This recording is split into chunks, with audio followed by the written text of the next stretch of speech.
Welcome in, everybody, to this Tuesday edition of the Pack-A-Day podcast here on YouTube. I'm your host, Andy Herman. You can always follow me on Twitter at AndyHermanNFL. I've got a lot I want to get to today, including my offensive grades from this past week against the Carolina Panthers. I want to go over the Packers that were selected to the Pro Bowl and go over any potential snubs. But I'd be very remiss not to begin today with the passing of Kevin Greene, somebody that, and I'm going to age myself for a second here, somebody that I massively enjoyed watching, even as a member of the LA Rams, as a member of the Pittsburgh Steelers, just one of the most dynamic outside linebackers and edge rushers in all of football. He made that Steelers 3-4 defense so fun to watch. And not only that, of course, but his impact that he had on the Green Bay Packers. I tweeted out, and I don't think it's hyperbole, I'm not sure Green Bay wins that Super Bowl in 2010, 2011, had it not been for Kevin Greene. Not only, what he said on the speech, the sideline to Clay Matthews in that game, and then obviously Clay goes out and has the big play, but just his overall mentorship of Clay Matthews, and then, younger guys too, like Frank Zombo. He had a massive impact on that outside linebacker group that year, and I think you really saw Clay play with a passion and a fire, that Kevin Greene was able to kind of get out of him. And really, I think Clay played some of his best football when Kevin Greene was there as the outside linebackers coach. So Kevin Greene, a massive impact, a Hall of Famer, will go down as one of the great position coaches in Green Bay history, even though he only had, was there for 2-3 years, I want to say. But just the impact that he had on that Super Bowl run, I think, was definitely felt. So a huge loss to the pro football community. Again, a Pro Football Hall of Famer. Hope he rests in peace, and prayers out to his family as they kind of go through this loss. Way too young. And as I also tweeted out, 2020, unfortunately, has been a very harsh and stark reminder that life is short. So let's try to be the best that we can. If you need anything, my DMs are always available. Again, at Andy Herman NFL. They're always open. So let's try to be the best that we can possibly be, because, again, 2020 has been a very stark reminder of just how quick life can go by, and we only get one chance at this thing. So not to start off on a sad note, but again, I think it would be remiss not to talk about Kevin Greene at the open. I also owe you guys an apology from yesterday. So yesterday I mentioned that there's a good opportunity that the Green Bay Packers could face the Tampa Bay Buccaneers and Tom Brady in the first round, which is true.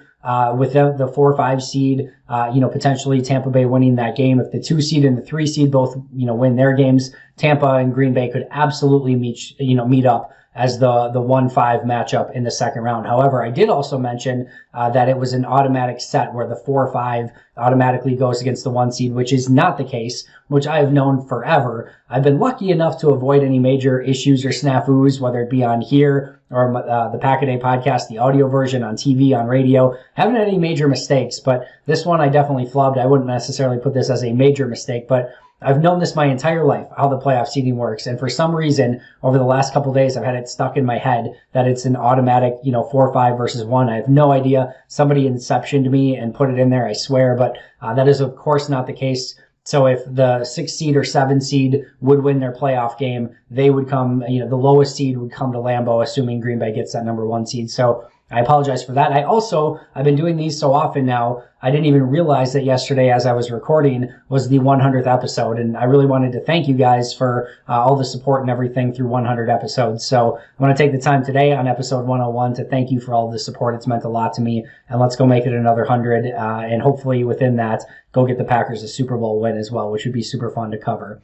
All right, let's go over some Pro Bowl Packers. I thought for the most part, this was a really good list of Green Bay Packers. Aaron Rodgers, David Bakhtiari, Devante Adams, Darius Smith, Jair Alexander, Aaron Jones, and Elton Jenkins, all more than deserving of Pro Bowl berths. I'm not going to get into this too much because, frankly, the Pro Bowl is dumb, and who gets voted to the Pro Bowl is usually dumb. There's usually some hardcore snubs every single year. Tristan Wirfs for the Tampa Bay Buccaneers is probably certainly within that realm this year. There were certainly a handful of others. But if you want to look at some from the Packers that potentially got snubbed, I think you could make an argument for Adrian Amos, although it certainly did not surprise me that he didn't get a Pro Bowl invitation, at least on the initial list.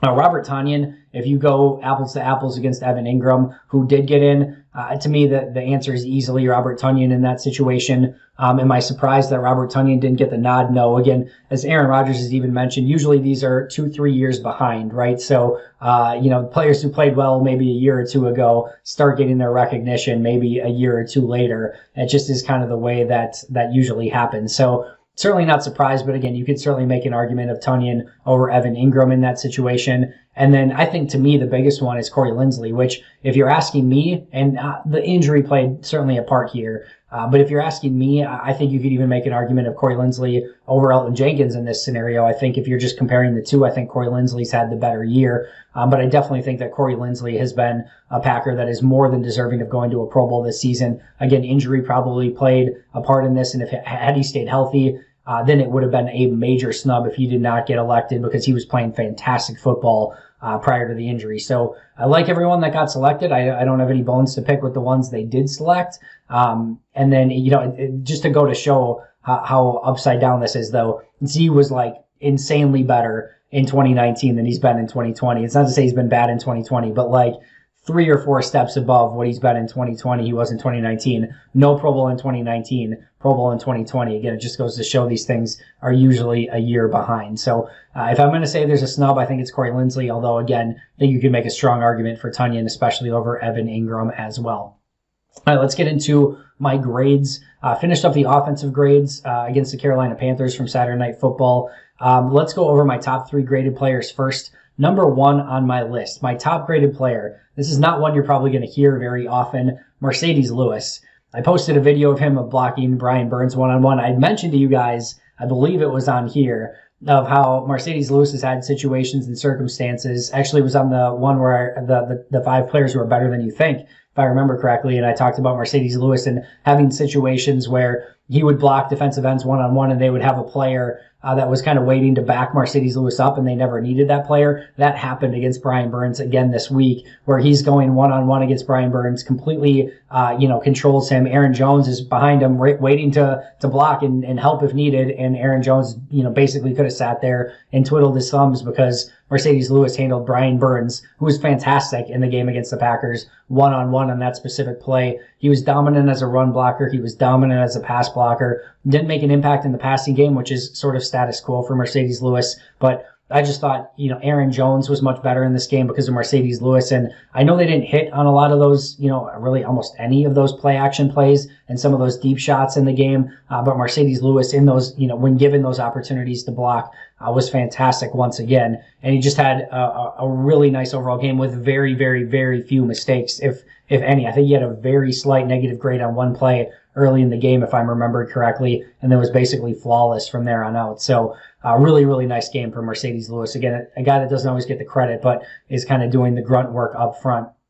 Number 2 on my list, Aaron Jones this week, and I think you saw it, one with the explosive run to start.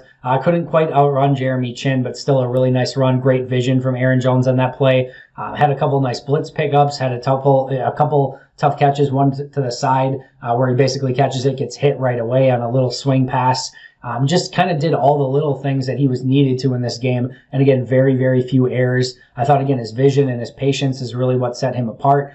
He ran through contact, fell forward more often than not. There was a couple like 8 or 9 yard runs where it looked like he would maybe get 2 or 3 yards on the play. And he's just such a unique blend, right? So he's compact enough and he's short enough where some of those holes don't need to be very big for him to kind of squeeze through. But then, usually those type of players, you squeeze through a hole like that and they just get creamed by a bigger linebacker. But Aaron Jones is usually falling forward or making somebody miss at the second level. There's just nothing that he can't do as a running back. And again, another really nice season for Jones. And I thought this was arguably, I think, maybe one of his best games of the season so far.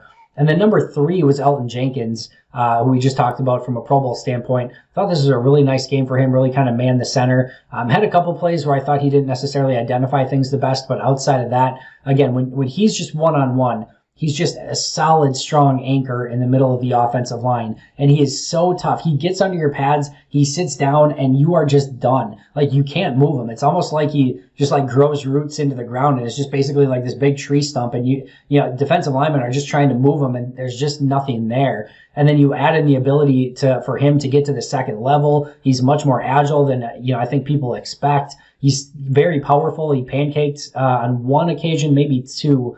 Trying to think back, but at least one occasion, pancake someone in the middle of the offense or middle of the defensive line.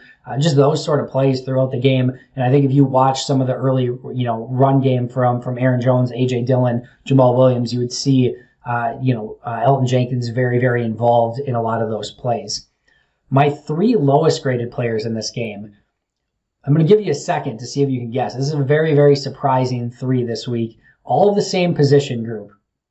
My lowest graded player, Devante Adams. My second lowest graded player, Allen Lazard. My third lowest graded player, MVS. And let's talk about this for a second, because on the surface, that might be a little bit surprising.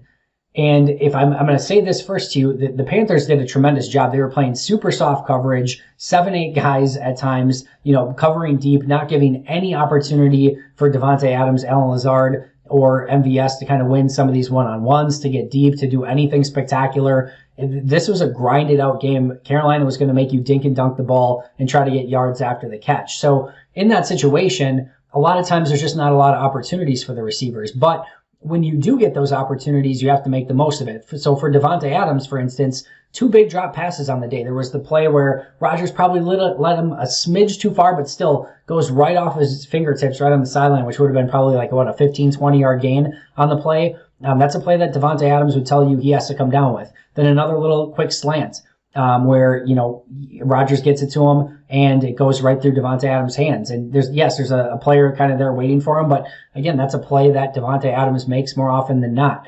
There was a couple other plays where Adams had one-on-one coverage and just didn't have his usual A game where he's usually able to take those and completely make people look silly off the line of scrimmage. Give Carolina credit, but he just didn't win some of those one-on-one matchups in the few instances where he got those opportunities. I also thought the wide receivers as a whole had trouble finding holes in zones and finding places to sit down. And when Rodgers did extend plays, you didn't see wide receivers getting off of corners. So all of that put together, when the opposing defense doesn't give you a ton of opportunity and you can't make plays, you've got to make the best of the opportunities you do get. Devante Adams didn't do that. He also struggled to kind of make some people miss in the open field. How many plays, did they get him, those quick short passes and give him an opportunity to make a player miss? Again, Carolina deserves a ton of credit here, but again, just Adams didn't have that A game where he's usually able to make a few people miss and get some extra yardage on the play. Another reason all 3 players graded poorly, just blocking. We saw a lot of those screen plays where the receivers out in front just didn't do a great job blocking. And that was another piece. Tonyan was kind of in the same fashion on a couple of those plays.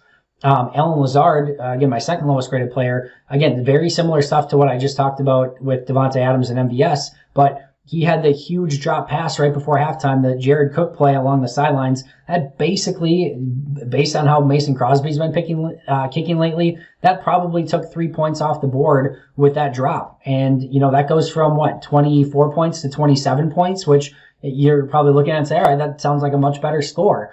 And that was a 3-point drop probably by Allen Lazard on the play. And then MVS, again, sort of same exact things. Didn't have any of the drops, but didn't have any of the big plays. I don't think he had a reception on the day. He did draw a penalty. So you just didn't see that sort of impact. He had a lot of plays. He drew a lot of double coverages. He was actually the highest of the 3. He was so the better of the 3 from a grade standpoint, just because he didn't have many of the opportunities. But also, same thing, blocking was a struggle. Some of the one-on-one opportunities were a struggle, and he just didn't make the impact that you would have liked to have seen in this game that he did just a week ago. So those are my 3 lowest graded players: Devante, Allen Lazard, and MVS, all at the wide receiver position. And a big reason why the offense struggled in this game. Rodgers didn't play great, and the pass offense as a whole was shaky. Lucas Patrick allowed, I think, 3 plays in the pass game, which resulted in immediate pressure or sacks. David Bakhtiari allowed 1. So it certainly wasn't perfect along the offense, but I think the receivers was a big part of that in this game. That's going to do it for me. Thanks so much for joining me today on the Pack-A-Day Podcast here on YouTube. You can find Ross Uglum and Jake Morley today on the Pack-A-Day Podcasts, wherever you get your favorite audio podcasts. I will see you right back here tomorrow. And until next time, and as always, go Pack Go.